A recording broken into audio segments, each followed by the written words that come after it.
So you want to build back intimacy in the relationship. The connection's gone with your partner. And there's a really easy way of starting that process back again with connection. And that is to stare your partner in the eyes. Now, that might seem a little bit weird at first. It's like you've never done that before. I mean, stared properly for a good 5 minutes. So stare your partner in the eyes for 5 minutes. And if you laugh, then you have to start 5 minutes again, right? So just make sure you stare for 5 minutes.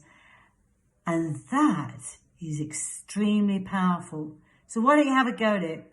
Stare, and obviously you've got to discuss it with them first and let them know you're going to do this, and get their permission too. You can't just do it.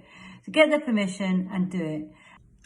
Another way to build intimacy in a relationship, now whether this is romantic or not, is literally touch.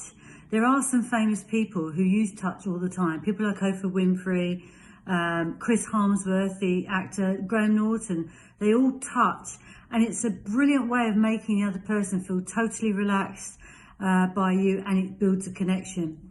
So in a relationship, like, romantic relationship, if you want to build connection with that person and trust, touching is a way of doing that. So try that. Just touch, like when you're sitting next to them, just touch the leg, or under the table when you're eating, touch their leg, or just hold hands. Just when you go out for a walk, just hold hands. If that's something you don't normally do, change your behaviour. So another way of building intimacy in your romantic relationship is by kissing. Now, I don't mean just a peck, right? This is 30 seconds of kissing every day. And believe you me, if you had no connection before, you'll certainly get some connection now, because downstairs will soon tell you that there's a connection. It'll get everything going again in your system, and you'll want to do it. So listen, if you have any success with this, which I think you will, let me know in the comments and let me know how you get on. Welcome to my channel. My name is Caroline Shenya, and I am an intimacy relationship coach with a bit of consciousness thrown in. So today's video is